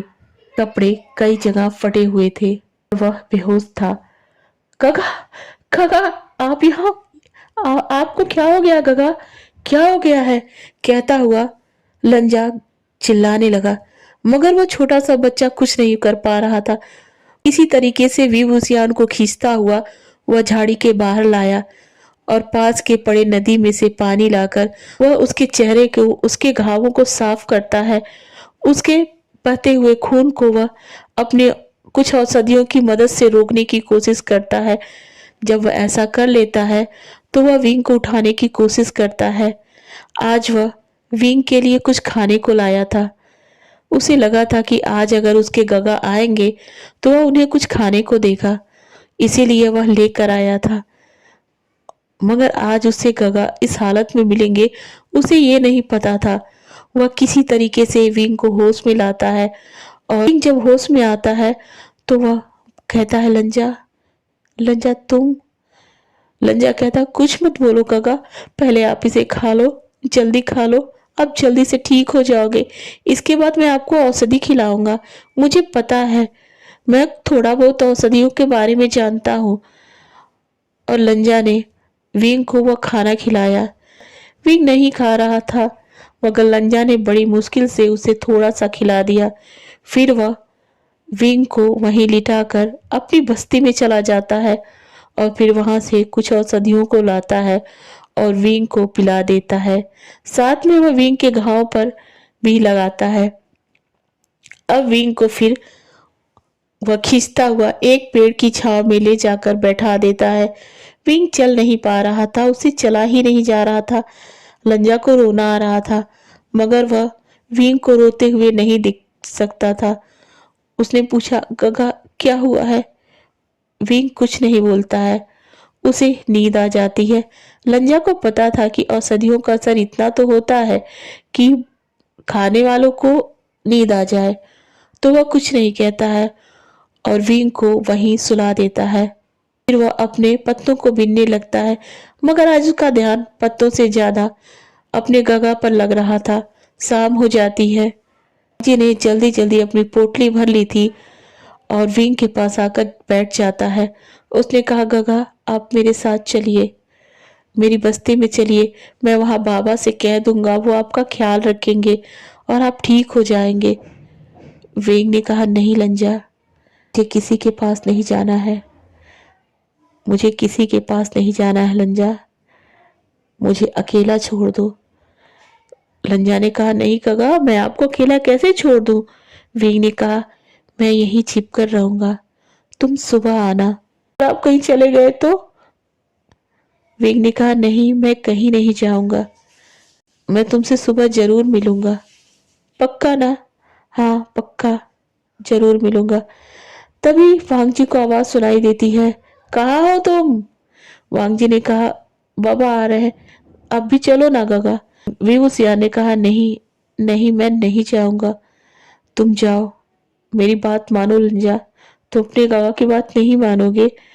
लंजा ने कहा, ठीक है, मैं जाता हूँ, मगर मुझे जानना है कि आपकी हालत कैसी हुई है। विभूसिया ने कहा, मैं सब बताऊंगा, पहले तुम जाओ तो। वांगजी का जाने का मन नहीं था, मगर विभूसिया ने किसी तरीके से उसे समझा बुझाकर भेज दिया। दूसरे दिन वांगजी सुबह सुबह ही चला आता है। उसके साथ कुछ खाने का सामान, कुछ औषधियां और कुछ कपड़े भी थे। देखता है कि विंग पास के ही एक पेड़ के नीचे लेटा था। विंग अभी उठा नहीं था। लंजा आता है और विंग के पास बैठ जाता है। विंग को सोता हुआ देखता है। वह उसके घाव को फिर साफ करता है, उस पे मरहम लगाता है। तब तक विंग की नींद भी खुल गई थी। वह उठकर बैठता है और कहता है, लंजा तुम तो बहुत अच्छे हीलर हो, तुम्हारी दवा ने मुझे काफी हद तक ठीक कर दिया। विंग को ऐसा बोलता देख लंजा की आंखें भर जाती है। वह विंग को गले लगा लेता है और कहता है, गगा आपकी हालत कैसे हुई, आप बताओ ना मुझे। विंग उस छोटे से बच्चे को डराना नहीं चाहता था। वह नहीं चाहता था कि उसका ये लंजा वह सब सोचे जो उसके साथ हुआ था और रोए। वह नहीं चाहता था कि उसका छोटा सा लंजा डर जाए। उसने कहा, लंजा अभी तो मैं ठीक नहीं हुआ हूं ना, जब मैं ठीक हो जाऊंगा तो मैं तुम्हें बताऊंगा। विंग को कुछ खिलाता है, उसके पास रहता है, उसकी सेवा करता है, उसे पानी पिलाता है। वो पत्ते कम लेकर गया था तो उसे 2 झोलियां मिल गई थी। अब उसे पूरे दिन अकेले ही उस जंगल में उन 2 झोलियों को भरना था। विंग ने पूछा, ये क्या, 2 झोलियां क्यों लाई है। लंजा ने कहा, गगा मैंने कल कम पत्ते बीने थे ना, इसलिए मुझे सजा मिली है, तो मुझे 2 मिला है। क्यों, तुमने कल क्यों कम पत्ते बीने थे। उसिया ने कहा, वो इसलिए क्योंकि मैं आपके पास था ना, मैं आपको छोड़कर पत्ते कैसे बीन सकता हूँ। आप तो अभी ठीक नहीं हुए हो ना, आप तो चल भी नहीं पा रहे हो ठीक से। विंग ने थोड़ा उठते हुए कहा, आज मैं थोड़ा चल पा रहा हूँ लंजा, देखो ना। 1-2 कदम विभूषियान लंजा को चलकर दिखाता है, फिर वहीं पर बैठ जाता है। लंजा ने कहा, देखा अब फिर नहीं चल पा रहे हो। विभूषियान ने कहा, लेकिन मैं खड़ा होके 2 कदम तो चला था ना। लंजा ने कहा, हाँ। विभूषियान ने लंजा का दिल रखते हुए कहा, मेरा हीलर इतना अच्छा है तो मैं चल ही लूंगा ना।